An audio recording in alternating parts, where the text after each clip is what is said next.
So I'm at the Cineworld in Newport, the Isle of Wight, where I'm going to go and see Morbius. Give you my review of it.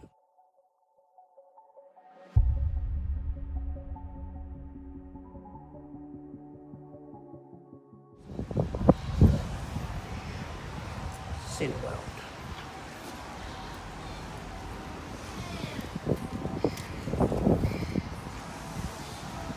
It's out. Let's go and take a look.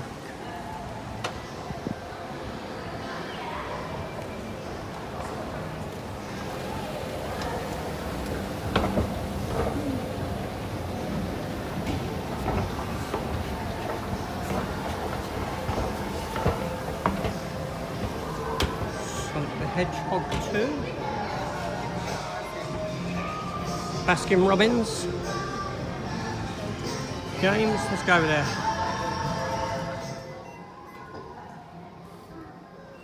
Doctor Strange coming. Top Gun 2. Lost City, I want to see this. I don't mind Channing Tatum. Top Gun 2. Nicolas Cage, The Unbearable Weight of Massive Talent, I want to see that. Operation Mincemeat, I'll see that.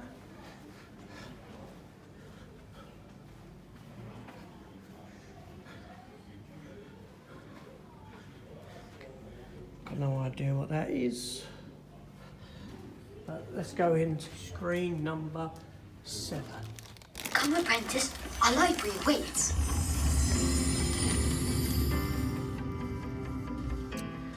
Okay, so I'm back from that showing of Morbius. Like I said, I'm over here in the Isle of Wight. Just a little break. Now, I've been walking all week. That's why I've gone to the cinema today. It's a lovely day out there though, but I've just done miles and miles of walking the past few days. I just wanted a day, relax, not walking much, so the cinema was the option. So I chose Morbius to go and see, which I would go and see given my affinity for the comic book genre, being that I've read comic books for over 30 years. Now, Morbius is a character that I am aware of as a sort of, he was introduced, I think it was in the late 70s, as a Marvel protagonist, a Spider-Man protagonist, sorry. Thusly, he became an anti-hero and that sort of a thing. Now, Morbius, I haven't read a run of Morbius comics. He's not a character I really relate to or drawn towards, although I've read comics with Morbius in. So I have a mere familiarity with the character. So obviously, yeah, I'd be interested in seeing this film, but it's a Marvel-Sony production, basically.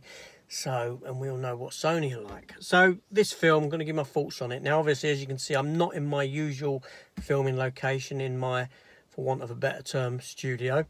So this is going to be less structured than my other reviews. So it's going to just be me rambling about this film and my thoughts on it.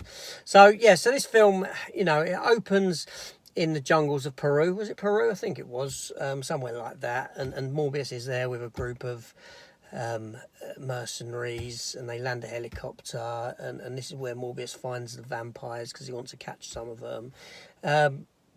But he has them, it's strange because he has them coming out of the cave without taking into any account the impact of the vampire bats coming out on the people that are with him. Like, he doesn't let them get into a safe place in the helicopter. So it feels like the whole scene's done for the viewer, as opposed to, in reality, you'd say to someone, look, go and get yourselves in a helicopter, get yourselves out of the way, this is the plan, this is what I'm going to be doing, blah. It's just sort of like, done in that sort of film trope kind of a manner. The film then jumps back to the past when Michael Morbius is a young lad, and he's in this sort of care home, hospital type thing. This is where he meets up with a young Matt Smith, the kid that would grow up to be the Matt Smith character in the film. They've both got the same sort of disability, this big blood problem, they need their blood cleaning every three times a day and this nonsense. And the little kid gets bullied a bit by normal people, so there's this sort of theme of being different and the bullying that you get from that there. Morbius gets taken away because of his heightened intelligence, so he goes to this other hospital where his mind can be developed, and thusly this leads him to become this doctor who's trying to find a cure for this blood problem. He does this with the use of the vampire bats that he's found, but they're doing it in international waters, or outside international waters on a ship. And when he gets infected and becomes vampiric, he goes around and he kills all of the mercenaries because just because they're mercenaries means that they're shady people. So if you're a mercenary, you're shady, and you're a criminal. That's the way this film takes that one. And then obviously Matt Smith's character finds out, because they're still friends, and he's bankrolling him essentially. Finds out that Michael Morbius has a cure, in the sense that, but he says to him, no, you can't have it because it's a curse. But within a matter of minutes, without even seeing anything, Matt Smith's got the injection, he's got the thing in him, and he becomes vampiric. I say I didn't see it. I fell asleep during this point in the film, so say what you will about that. And I did actually say to my wife halfway through, look, do you want to go? Do you want to leave? It's not very good, is it? So anyway, this film, I got issues with it.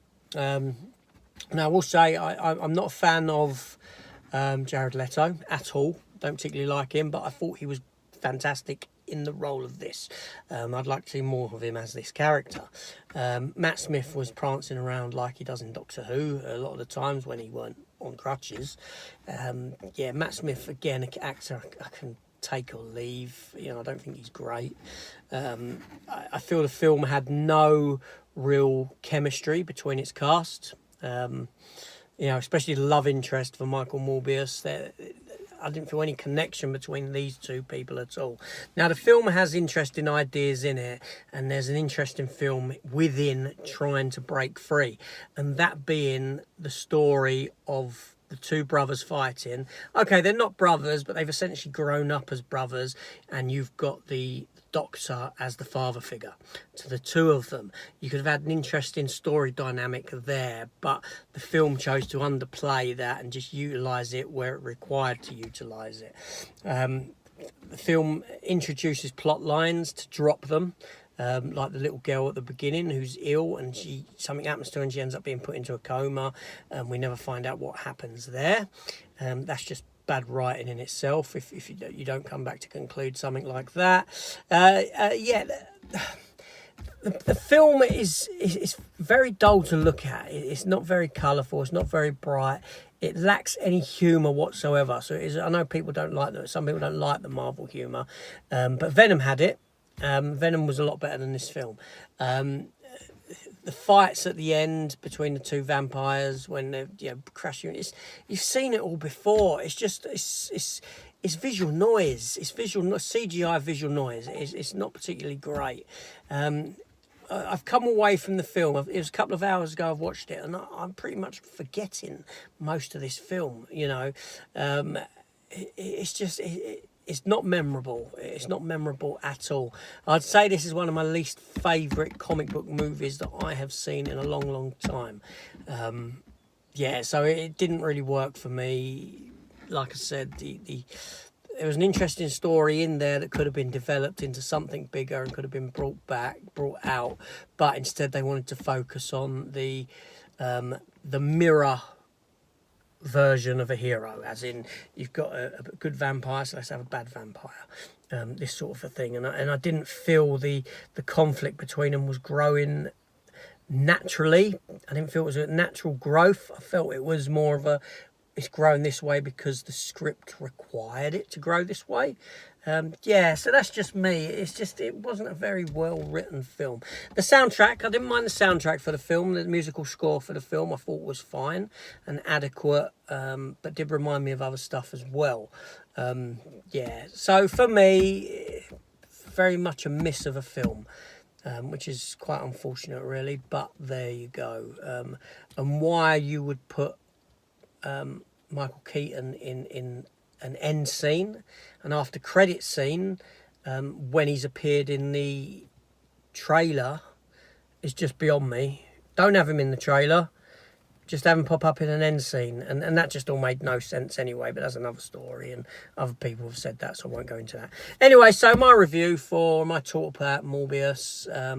I came out of it wishing I'd gone into Sonic 2 or the Channing Tatum and Sandra Bullock movie.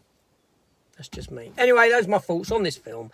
If you enjoyed that, please consider hitting the subscribe button, hit the notification bell. Leave me a comment down below your thoughts on this film, and I'll get back to you anyway if you leave a comment. Anyway, this is AJ. Thanks for watching. I'll see you on the next one. All take care and goodbye.